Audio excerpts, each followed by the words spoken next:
Target 4.3 says I can identify the effect of a transformation on a quadratic function. So this target is basically all about being able to tell what effect a particular transformation is going to have on the graph of our quadratic function. Now, a couple notes about this before we get started with some examples. There are basically three main types of changes that we're going to focus on that we can make to a graph of a quadratic. And those three types include a shift, which can be either up, down, left, or right. We can have a reflection across the x-axis, which is basically another way of saying that the graph is just flipped upside down. All right. And we can also have a change in the size of the graph. So usually what we're going to be describing that as is either the graph is going to become wider or the graph is going to become more narrow. And we'll talk about a little more detail as to what is actually going on to make the graph look wider or narrower here in just a minute.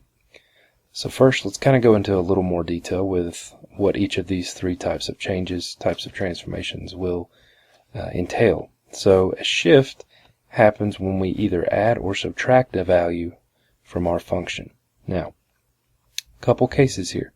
First off, if we add or subtract a value inside the argument, and when I say inside the argument, that means basically in that section of our function where the input goes. So in other words, we normally say f of x, and that part f of x, where the x goes, that is another word that we can use to describe that besides input, is the argument of the function. Okay, it's kind of a weird word to use, but that's just another technical term we can use for an input of a function. And if you're adding or subtracting a value inside the parentheses there, inside your argument, then that's what's going to make the graph move left or right, okay, when we add that value. So as you see here, I wrote down that f of x has been transformed by the function f of x plus k, and the x plus k is all inside the parentheses there. Now, it's kind of opposite of what you would think when you're talking about left to right shifts. And some of you may have already remembered this from class or from a previous lesson. But when you add a number inside those parentheses, that's shifting the graph to the left. Kind of counterintuitive of what you would think. Whereas if you subtract a value, that moves the graph right. And I can go into more detail to kind of explain why that actually happens, why it seems opposite of what we would think. But if you want to know a little more detail about why that's actually happening, just come see me in class and I'd be happy to explain it to you. Now, if we think about the second case where we're adding or subtracting a number outside the argument, and as you see here in this transformation, it says f of x has been transformed by the rule f of x plus k, and the plus k is outside of the argument, it's outside the parentheses, that's when our graph will move up or down. And this one goes right along with what we would normally think. If we add a number outside the parentheses, it moves it up. If we subtract a number outside the parentheses, it moves our graph down. So that entails all of the different shifts that we will see. Now with a reflection, this happens when we have a negative sign in front of our argument. In other words, if we take the function and we just put a negative sign in front of it, that's going to flip the graph upside down. So it's usually, if we think about it, having that negative symbol in front and thinking about that as the first transformation, then it takes the original graph and flips it directly over the x-axis. Or if you want to think about it later on, or at any point during the transformations, it's basically just going to turn the graph upside down from the vertex point, from the either minimum or maximum point that we're looking at. And then finally we have the size transformations. Now, a size transformation happens when we multiply the function by some number. And usually that's going to show up by when we have a coefficient in front of our function. So let's say we have some function f of x, and then we look at our transformed rule, and there is a number in front of the f of x, or in front of whatever function we're looking at. And a is, in this case, just some number that we're multiplying our function by. Now, there's a couple cases here. If the number that you're multiplying your function by is bigger than 1, that's going to actually stretch the graph out taller than usual, because basically you're taking all of the y values, the outputs that you get from that function, and you're multiplying it by some number bigger than 1. Well, if you take any number and multiply it by something bigger than 1, you're going to get a bigger result than you began with. So that's actually going to make those points taller up on the graph.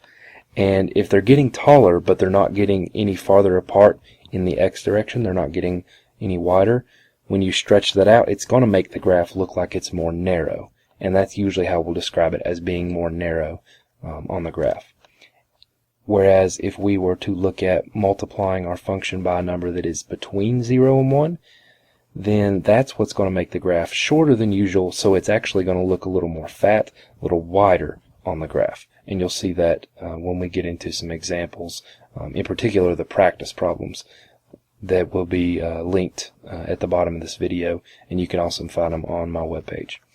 Now, just a quick note, if a is between 0 and 1, if your coefficient that you're multiplying by is between 0 and 1, that usually means it's going to be a fraction or a decimal number that's just smaller than 1. And that's when your graph is going to look wider.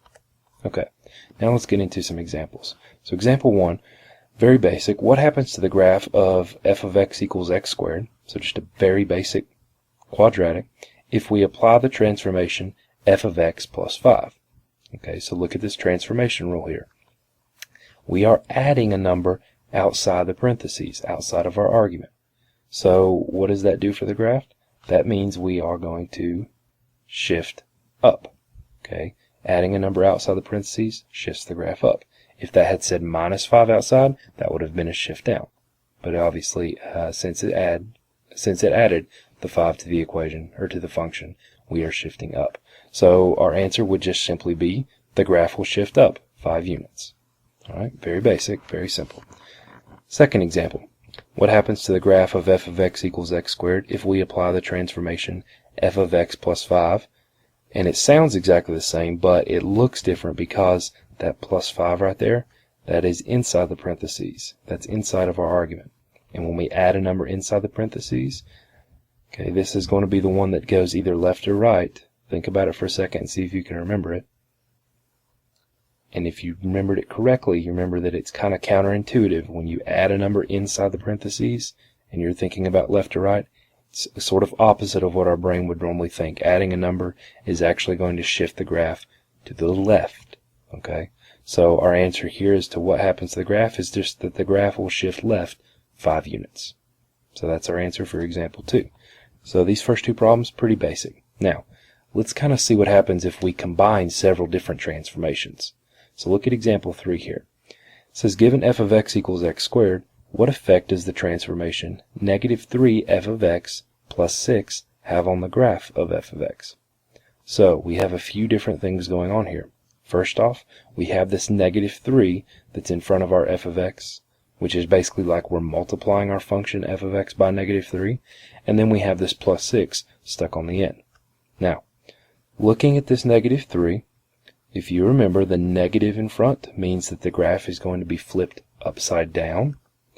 The 3, since it is bigger than 1, since we're multiplying it by a number bigger than 1, at this point we're kind of ignoring the negative symbol because we already addressed that that will flip it upside down. So that 3 means it's going to be 3 times as tall, which is going to make the graph look more narrow. It's going to look skinnier. And then finally we have that plus 6, once again adding it outside the parentheses. And if you remember correctly, that will shift the graph up. So I've already addressed all the different types of transformations and effects that we're going to have on our graph of f of x. So I just sum them all up in one sentence. So I would just say that the graph will appear more narrow, it's going to be upside down, and it's going to shift up 6 units. And that's a very simple but basic way to answer and address all the effects that that rule is going to have on our original graph. So if you have any more questions, please check out the links below. There are additional practice problems, some solutions to those problems. You also have finally the target earn-back questions, but I also included a link to another website where it has a little app that you can pull up just in a regular, Google Chrome window, whatever you're using for your internet browser. And it lets you kind of play with all these different coefficients. So whether you're affecting the number that's in front of the term, like the negative 3 is in this case, or whether you're adding or subtracting a number inside the parentheses, or adding or subtracting a number outside the parentheses, or even making the function negative. It shows you all of these things that we've summed up. And I think if you just play with it for a little while, it'll help you really understand those ideas. So please go check that out.